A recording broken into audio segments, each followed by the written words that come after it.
시청자 여러분 안녕하십니까? 상쾌한 일요일 아침입니다. 어젯밤 서초동 검찰청사 앞에서 열린 조국 수호 촛불 집회를 보고 걱정하고 놀라신 분들이 적지 않을 것입니다. 예상보다 많은 규모가 모인 게 사실입니다. 그러나 결론적으로 말씀드려서 이것은 민심의 몸통이 아닙니다. 상당 부분 좌파의 가공할 만한 동원력이 작동을 했고, 그리고 2016년 최순실 촛불 사태 때와 지금은 상황이 많이 다릅니다. 진짜 민심은 어디에 있는가? 제가 여러 번 말씀드렸지만 지난 4.3 보궐선거에 민심이 있습니다. 그리고 또 하나의 놀라운 사실은 중앙일보의 최근 여론조사에서 문재인의 국정 지지율이 40% 밑으로 추락했다는 것입니다. 37.9%. 40%대가 붕괴된 것은 취임 이후 처음입니다. 중앙일보는 이 놀라운 조사 결과를 은폐했습니다. 보도하지 않고 속였습니다. 다른 조사 수치만 보도했습니다. 시청자 여러분, 서초동 촛불은 결코 몸통이 아니다. 과거 많은 중요한 역사적인 사건에서 다 증명이 된 것처럼 제가 얘기하는 침묵하는 다수의 많은 유권자, 많은 국민들이 결국은 내년 4월 총선 때 심판의 도장을 찍을 것이다. 제가 몸통이 아닌 서초동 촛불 사태, 민심의 방향을 조금 설명을 해드리겠습니다. 첫 번째, 중앙일보의 조사는 조국 자택에 대한 압수수색 직후에 벌어진 것입니다. 37.9% 대 52.1%. 차이가 무려 14%포인트나 됩니다.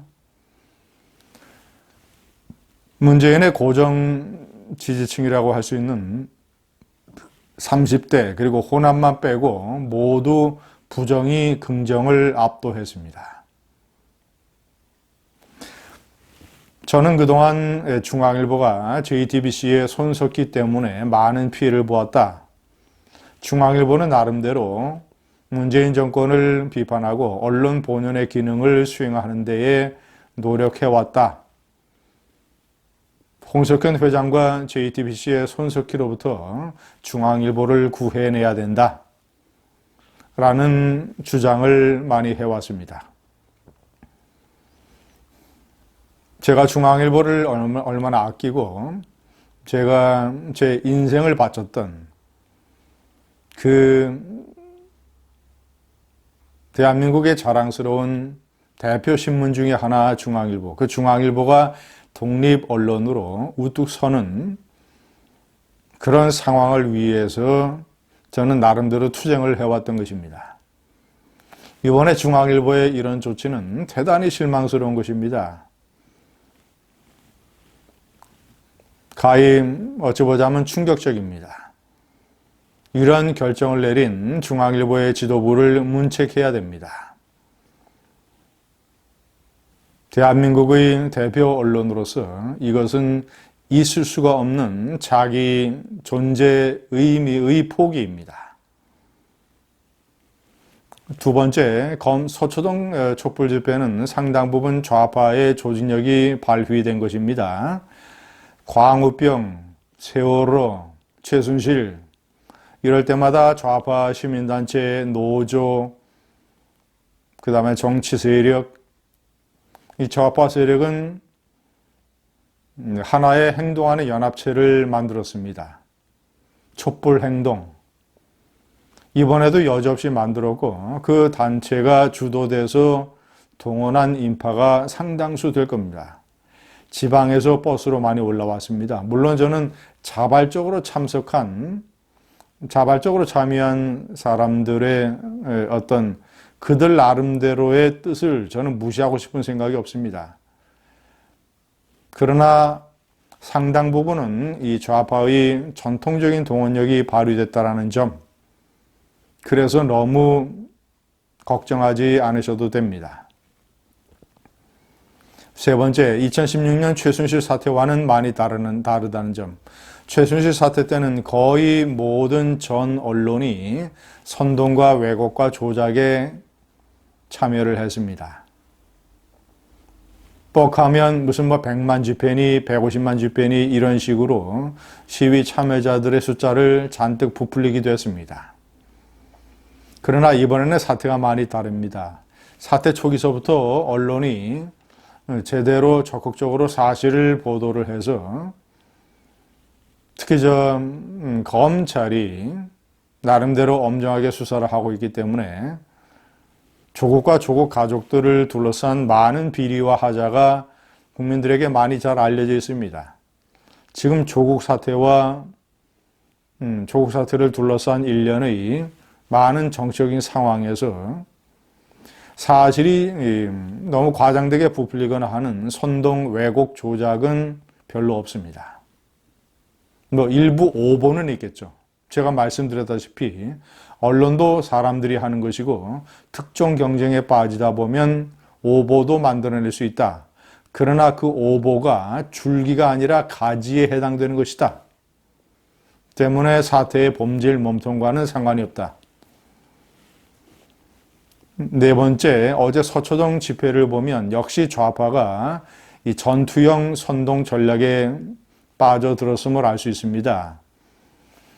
조국은 무죄다. 조국 가족은 피의자가 아니라 피해자다. 이제 조국은 안전하다. 문재인도 안전하다. 자신들의 집회로 세월호 때는 황교안 법무장관이 수사를 방해해놓고 지금은 이렇게 완전히 이잣듯이 털고 있다. 유시민은 또 이렇게 얘기했습니다. 이것은 검찰의 굿됐다요. 검찰의 난이다. 검찰은 자신들이 나라를 구한다는 구국의 결단, 이런 의식을 가져서는 안 된다. 이런 식의 얘기까지 했습니다. 최순실 촛불 때는 이런 선동이 먹혀 들어갔지만 제가 조금 전에 말씀드린 대로 많은 국민이 팩트를 정확하게 많이 알고 있기 때문에 이런 식의 좌파 선동은 이번에는 약효가 별로 없을 것이다. 물론 또 일부 그 문제의식이 낮은 그런 국민과 유권자들은 넘어가겠죠. 그러나 결코 그것이 사태의 본질을 좌우하는 정도의 규모는 아닐 것이다. 다섯 번째, 이 서초동 촛불 집회 같은 것은 10월 3일 조국 퇴진, 문재인 규탄, 대규모 국민대회의 태풍으로 압도해야 됩니다. 우파는 좌파에서 배울 것도 있습니다. 어제 서초동 촛불 집회를 보면 연단에 올라가서 연설하는 사람들의 다양성, 예를 들자면 자신들 나름대로 시국선언을 했던 좌파 교수들, 서울대 교수, 연대 교수 이런 사람들에게 마이크를 쥐게 해서 대중들을 선동하게 만들었습니다. 여러 다양하고 다채로운 기획, 이런 것들은 우파도 배워야 됩니다. 제가 여러 번 말씀드렸지만 우파에도 탁현민이 있어야 됩니다.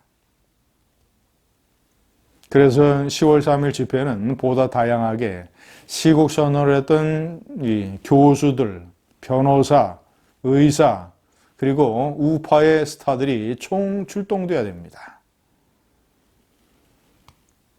그래서 광화문 세종대왕상, 광화문서부터 저쪽 남대문 아래까지 이한열 장례식 때에 모였던 그 많은 인패들, 그런 식으로 서초동 촛불 집회를 완전히 압도하는 자유우파와 또 조국 사태를 분노하는 많은 국민들이 그걸 채워야 됩니다. 마지막 여섯 번째, 다시 한번 말씀드리지만 시청자 여러분, 침묵하는 다수의 이론을 믿어야 됩니다. 저는 한 번도 중요한 어떤 국가적인 또는 역사적인 사건, 국민의 분노, 국민의 좌절, 정권에 대한 심판, 이런 것들이 국회의원 총선거에서 건너뛴 적을 본 적이 없습니다. 그 당시의 시대 상황을 그대로 국회의원 총선은 반영을 했습니다. 가장 가깝게 2016년 한나라당의 공천 파동 때문에 우파가 몰락한 것 아니겠습니까? 침묵하는 다수는 조용히 지켜보고 있다. 서초동 촛불 집회에서 터져나온 선동, 10월 3일 우파의 대규모 국민대회도 침묵하는 다수는 지켜볼 겁니다. 감사합니다.